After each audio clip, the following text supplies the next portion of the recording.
Quero agradecer a Deus uma vez mais e dar lembranças e um abraço para o pastor Fernando, na Kézia, que são também um pai e uma mãe para mim. A Kézia não tem idade de ser minha mãe, mas é como se fosse uma mãe. Passei por um processo, irmãos, difícil demais, um acidente que eu tive. A Kézia e o Fernando foram a minha base, o meu pilar.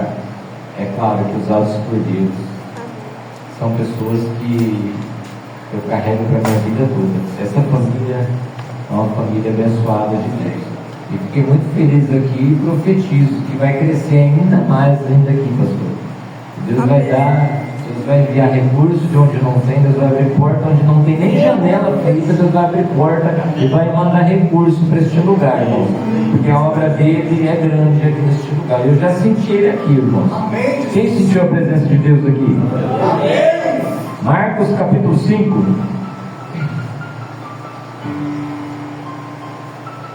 versículo 24. Quem achou, diga amém? Amém. Jesus foi com ele. Pode repetir comigo? Um, dois, três. Jesus foi com ele. Vamos lá para o versículo de número 30. Aliás, versículo 28 só. Só dois versículos, irmãos, 24 e 28. Porque dizia: se eu apenas lhe tocar as vestes, ficarei curada. Amém? Tome sua senta, glorificando e adorando a Deus. Aleluia, Deus. Irmãos, é uma passagem muito bem conhecida, muito bem pregada. Foi até louvado aqui sobre a filha de Jairo. Passa lá em casa, Jesus. É uma palavra muito linda, irmãos.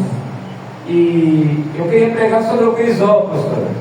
Eu abri ali, peguei o texto, tudo, mas Deus não deixou. É uma palavra que o pastor Edmilson uma vez, irmãos, falou comigo lá na igreja de Dourados. Falou: varão, estuda essa palavra. Provérbios 17, 3. O crisol prova a prata e o forno o ouro, mas os corações provam o Senhor. Aí ele falou comigo: estuda essa palavra até uns 5, 6, 7 anos. Por aí, né? Eu estudo o que é essa palavra, varão? Crisol. 10 anos. Uns 10 anos? Meu Deus. 2015. Meu Deus. E Deus me deu uma mensagem tão linda, irmãos. Tudo dentro da Bíblia. Eu nunca imaginei que essa palavra tivesse um peso tão forte. Mas na próxima vez que eu vim para pregar, não na próxima seguinte, a próxima eu vou vir para ouvir. Eu vou pegar ela. E Deus falou comigo, irmãos, nesse texto. Porque, irmãos, o Evangelho de Marcos é o evangelho mais simples dos evangelhos. Marcos não tem beleza poética. Parece que é uma narrativa muito simples, irmãos. E se você estudar um pouquinho, você vai perceber que Marcos, ele não andou com Jesus, mas ele escreve um evangelho, irmãos, trazendo um Jesus servo, um Jesus que veio para servir, um Jesus simples, que para atender os pobres necessitados. Irmãos, quando eu olho para isso, irmãos, a minha mente começa a viajar, irmãos. Eu começo a imaginar, porque Pedro, irmãos, quem ditou esse evangelho, foi escrito por Marcos, mas ditado da boca de Pedro. Marcos escreveu, Pedro ditou, e Marcos começou a colocar no papel as palavras de Pedro. Por isso que é um evangelho simples.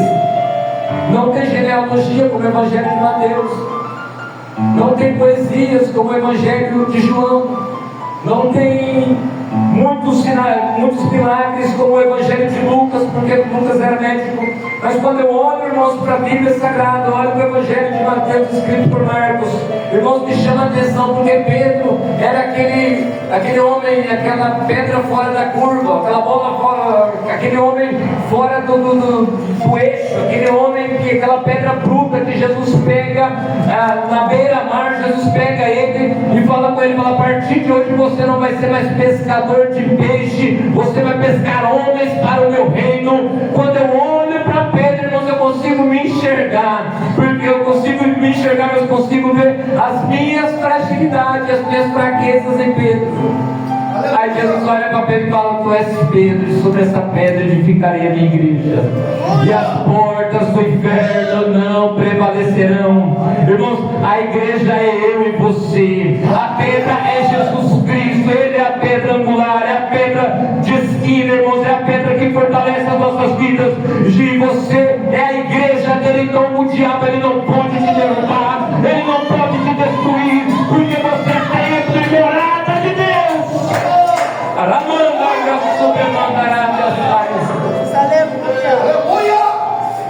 Mas quando eu olho para o Evangelho de Marcos, capítulo 5, eu vejo Jesus fazendo mais um dos seus milagres. E o texto que li, irmãos, versículo que li, vai contar a história de Jairo.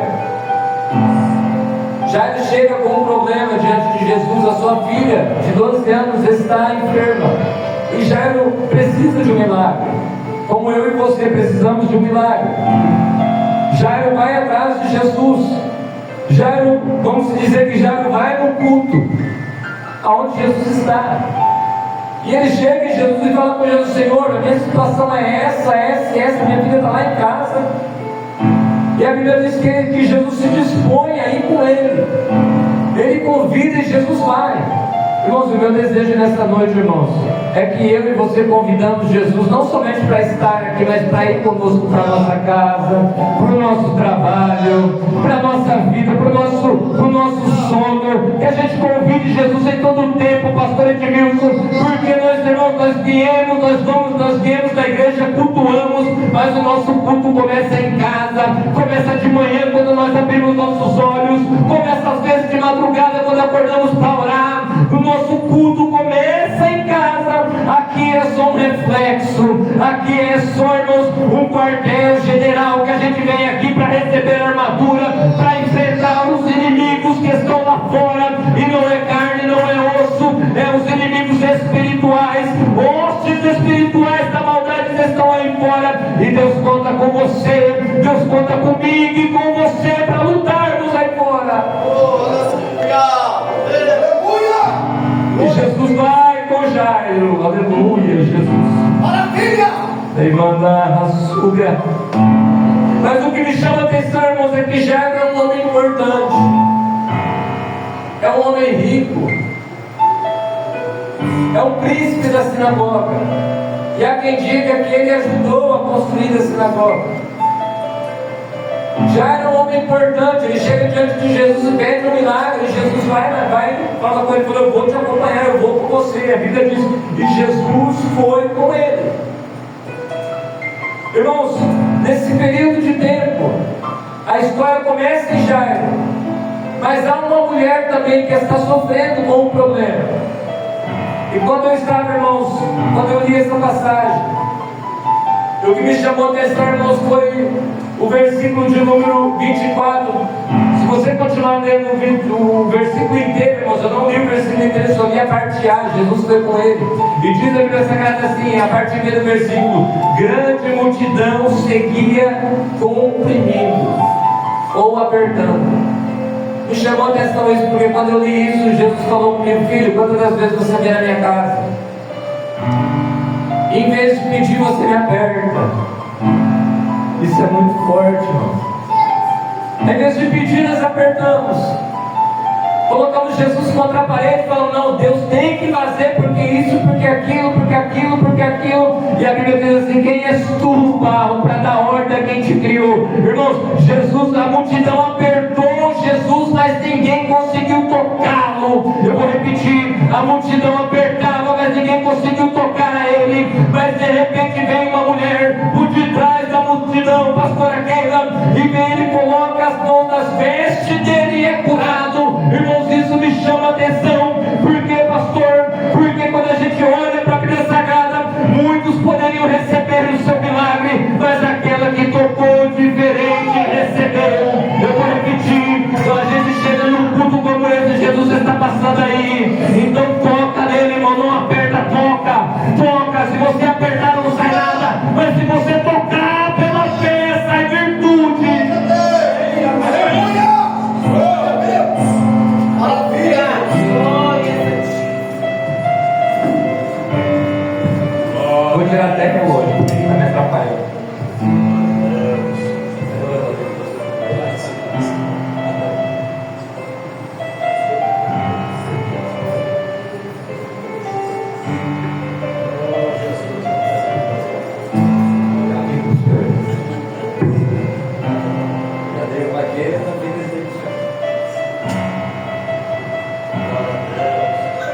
chega com uma emergência, mas tem alguém ali com uma urgência.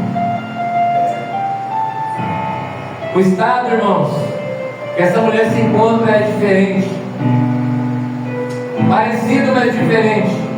Ela é uma mulher que está há 12 anos sofrendo com hemorragia. É uma mulher que está há 12 anos sofrendo com fluxo de sangue. Mas o que me chama a atenção, irmãos, é que ela é uma anônima. E é a única mulher que Jesus se dirige chamando de filha. Se você ler o Novo Testamento inteiro, você não vai encontrar mais ninguém que Jesus se dirige e diz a palavra filha. Aleluia, Jesus. Às vezes você olha para você mesmo e você fala assim: não, eu sou um anônimo aqui, eu não faço nada. Ei, fica tranquilo, porque Jesus olhou do céu e se agradou e falou: filho, filha, eu estou olhando para a tua situação. Ei, deixa eu liberar uma palavra profética para você. Antes disso, deixa eu falar uma coisa, irmãos, para os irmãos entenderem o que Deus falou comigo. Quando a gente chega no pronto-socorro, quem vai no pronto-socorro de vez em quando aqui? Infelizmente, né, pastor? É a vida nossa na terra, mas calma que já já está no céu e lá não vai ter mais enfermidade. No pronto-socorro, irmãos, quando a gente chega com uma urgência, porque a gente está doente, pastor. A gente precisa, e a medicina está aí para isso, para nos ajudar. Esses dias eu fui para o médico, tive um começo de infarto. Você acredita que do nada? Aí Deus repreendeu, mas Deus já tinha avisado, Deus repreendeu. Mas a gente chega lá e a gente está com uma urgência, repita comigo, urgência. E a gente senta lá. E quem já tomou chá de banco lá? Será que foi só eu? Você chega às 7 horas da noite, sair meia-noite, 1 hora da manhã, 2 horas. É terrível, terrível. Porque você já está doente. Você já está com emergência. Aí você chega ali, você toma mais um chá de banco, você sai pior do que você chegou. Mas, irmãos, o que acontece nisso? Chega lá, você está com uma urgência. Mas tem pessoas, irmãos, que vão entrar pela porta direto, porque estão com uma emergência. Eu não sei, irmãos, qual é o seu estado nessa noite. Se é o estado como Jairo chegou no culto, com a sua filha doente, à beira da morte, ou se você chegou no estado como essa mulher chegou, uma anônima, não poderia chegar ali, indigna, incapaz, uma mulher que segundo a tradição não poderia ser vista ou ser tocada por ninguém. Se ela tocasse alguém ali e alguém a visse, ela seria apedrejada e morta. Alguém que não tinha valor para a sociedade. Parece que eu estou falando de mim, irmãos, porque eu não tinha valor outra hora. Parece que eu estou lendo a minha vida, pastor Edmilson, a nossa vida, porque para o mundo a gente não tinha valor. Mas aí encontramos com Jesus e Ele olhou para nós e Ele deu valor. Eu vou repetir, Ele deu valor para mim e para você. E nessa noite, irmãos, quando Jesus ele falava comigo, ele falava: meu filho, tem pessoas que entraram aqui com estado de urgência, de emergência, mas tem os que entraram em estado de urgência, precisam de um milagre imediato, precisam de uma cura, de uma providência. Jesus ele vai atender a Jairo, mas no meio do culto ele vai parar para atender você também. Ele vai parar para atender você também, papai. Ele vai parar para tocar em você também. A atitude dessa mulher muda a história. Jairo chegou primeiro, mas é atendido por último. E às vezes a gente se frustra. Irmãos, a gente é ser humano. A gente se frustra quando a gente vê que A, B, C recebeu o seu milagre, a gente não. Mas a gente não sabe o que o irmão está passando, qual é a urgência, a emergência que ele está. Mas fica tranquilo, se você convidou Jesus para ir na sua casa, ele vai. Ele manda a guerra sobremandará.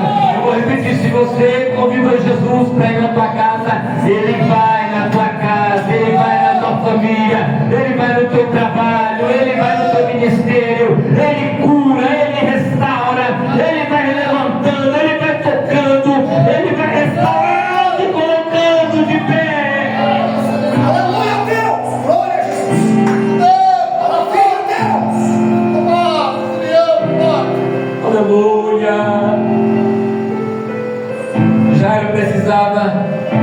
milagre.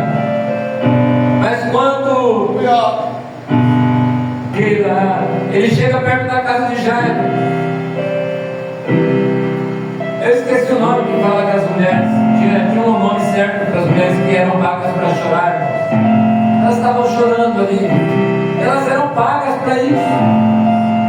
E às vezes, irmãos, a gente está passando por uma dificuldade tão grande que a gente olha para a situação, a gente se sente incapaz e a gente parece que ninguém está rindo da nossa cara. A gente se frustra porque a gente não vê o milagre chegando. Mas a Bíblia diz que o justo ele não caminha por vista. Eu vou repetir: o justo não caminha por vista, ele caminha por fé. Eu vou repetir: o justo não caminha por vista. Flávio, eu sou pecador. Ei, somos justificados pelo sangue de Jesus. Romanos capítulo 8. Tem uma condenação lá daqueles que estão em Cristo Jesus, nosso Senhor. Aleluia, Deus!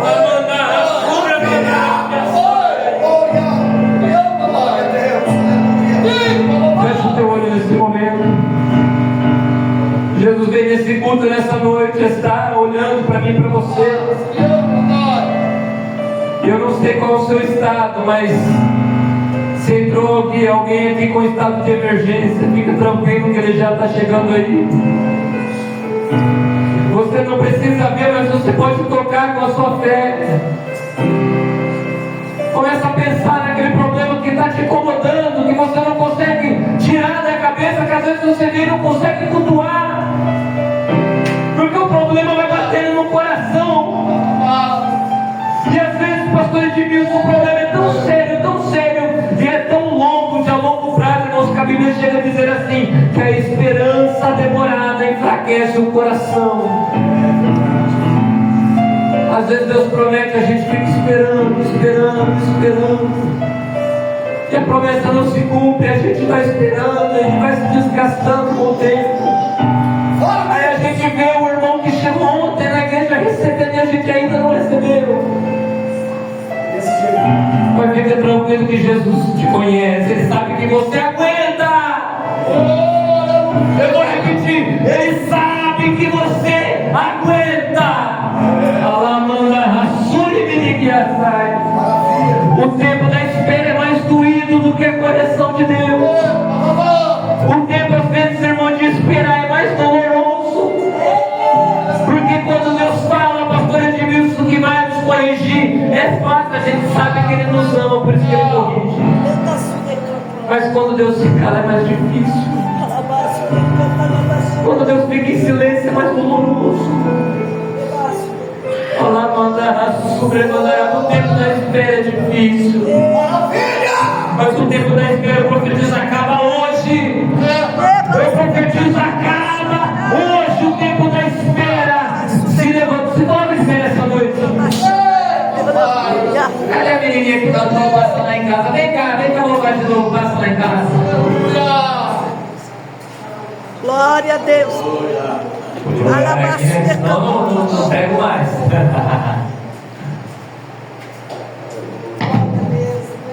Quem crê que Jesus vai passar na sua casa? Irmãos, eu não sei o seu estado, mas o meu é de emergência. Talvez o seu seja de urgência, mas se for de emergência, irmãos, Jesus está passando aqui. Jesus está passando aqui. Deixa eu falar algo aqui antes de soltar o louvor dela. Existiam, pastor de Deus, duas barreiras que, irmão, eu vou soltar minha camiseta. Puxar pra fora. Eu não gosto nada de apertar. A gente quer magrinho, tudo que era perto, irmão, calma. Deus colocou no meu coração aqui, irmãos. Existem duas barreiras, irmãos, da Bíblia Sagrada que impediam o homem de se chegar a Deus. Uma dessas barreiras foi quebrada, que era o pecado. Isaías diz que o pecado afastava o homem de Deus. Aí veio o sangue de Jesus, nos purificou, nos aproximou de Deus. Essa barreira foi quebrada. Mas há uma barreira, irmãos, maior do que o pecado. Pergunte qual? Pergunte qual? Livre-arbítrio. Aleluia. É nós que decidimos. Irmãos, o culto é particular. Deixa eu te falar uma coisa, parece que não. Quando Jesus olha do céu, ele enxerga todo mundo aqui num todo, mas ele consegue enxergar cada um em especial. E deixa eu lhe dizer uma coisa, é como se Jesus estivesse de frente com você numa sala fechada, esperando o seu culto, esperando a sua reação. Eu uma vez estava pregando e Deus falou: filho, eu não ajo, eu reajo. Eu falei: como assim, Senhor, o Senhor reage? Ele falou: eu reajo na medida que você age.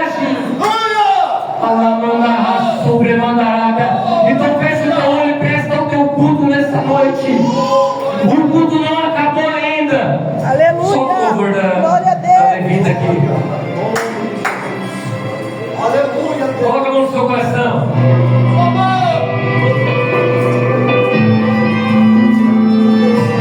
Aleluia.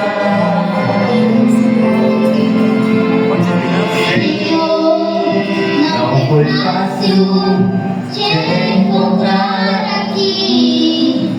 Quantas pessoas, pastor Edmilson? Vendo lá em casa. Às vezes não tem força para mim.